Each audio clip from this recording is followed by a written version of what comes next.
Hey there, day 152 of life according to YoBo. Thanks for coming back for another day. Woo, this is the big day, y'all. It is finally here. What day, you may ask? Hubby's layoff day. I was rolling through the grocery store yesterday. I said, Lord, I must say, I am so excited. I am just anticipating the next chapter of my life. Let me tell you a little bit more about it. You know what? I was reading somewhere. 97% of African Americans say they believe in God. But I'm going to tell you something else about African Americans. You go into a black church, you say, I feel a spirit of depression in here. I promise you, 3/4 of the people are going to be up front. Probably more than that.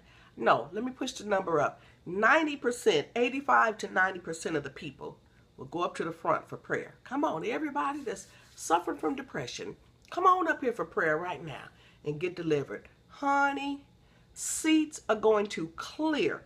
How do I know? Because I done seen it happen so many times. But think about the number I just gave you. 97% of African Americans say they believe in God. But once we get a trial, once we get some trouble, once we get some tribulation, honey child, trust go all the way out the window. That's why we in this series, Oh Ye of Little Faith. Today we going to talk about my situation. I got a low battery sign, which y'all can't see, so let me push my finger up there and dismiss it, okay? Here we are. Many times in my life, I have come to a fork in the road.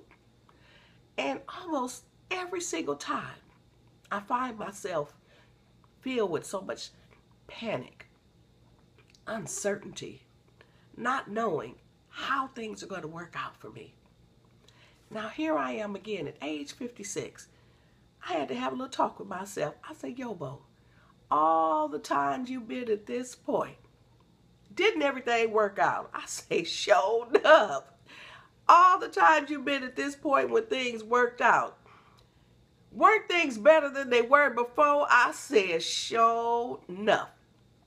So as I'm approaching this layoff and his last day at work, honey, y'all look at me. You see, look at YoBo right here. Honey, good as I am, good as I look, I'm about to get better.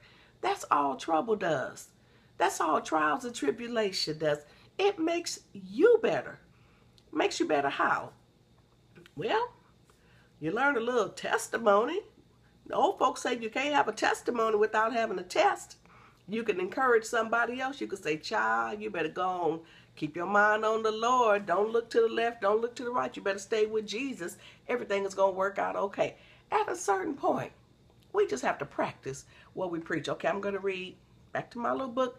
This is my journal that I wrote to myself. Okay?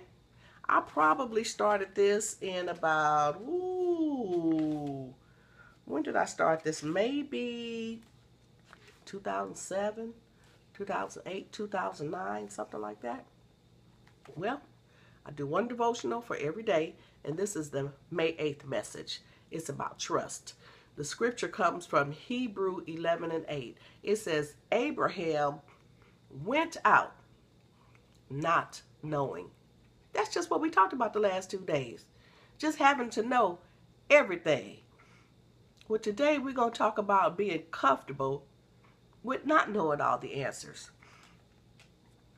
Just trust the dream. Trust your vision. Trust the Lord.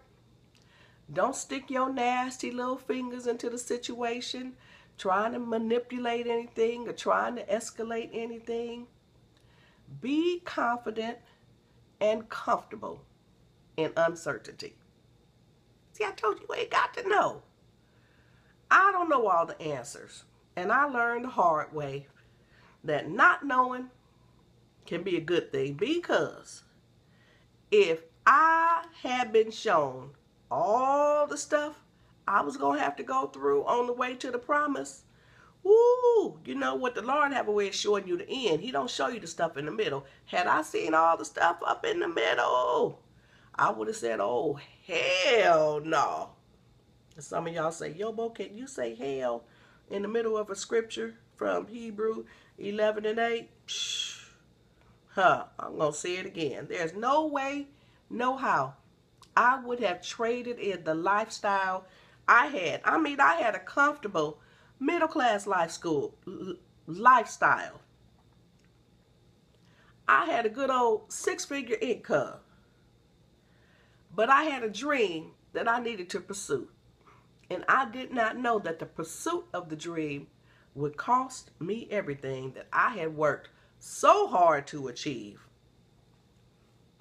Had I known then what I know now, hell no. Excuse me, y'all, but I got to say it like I feel it. One more time, can I say, hell no. No. Wouldn't have done it.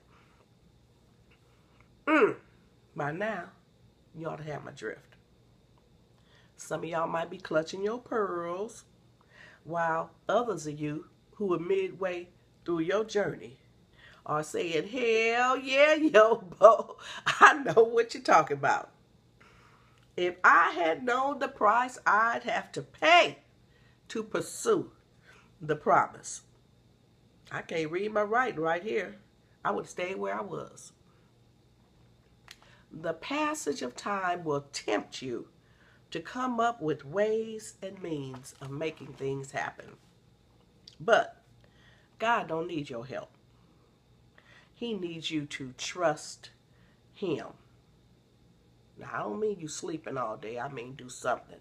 See, my husband got applications in with other companies. He's registered with 2 agencies. He's applied for different positions all over the city. So I don't mean you just trust and you kick it back. No. You still do your part. But in the meantime, look here. For some people like myself, this is what you need to do. Learn how to remain confident and comfortable when you don't know. Going back to our scripture from Hebrews 11 and 8. Abraham went out not knowing. Packed his stuff, moved to a new country. Where you going? God told him to go. He said, where we going? He said, I'll show you when you get there. That's some confidence right there. That's us. Be comfortable not knowing all the answers. And if you want to do anything, this is what you do. Just be comfortable and confident living the best life. Because it's the blessed life. See y'all. Bye-bye.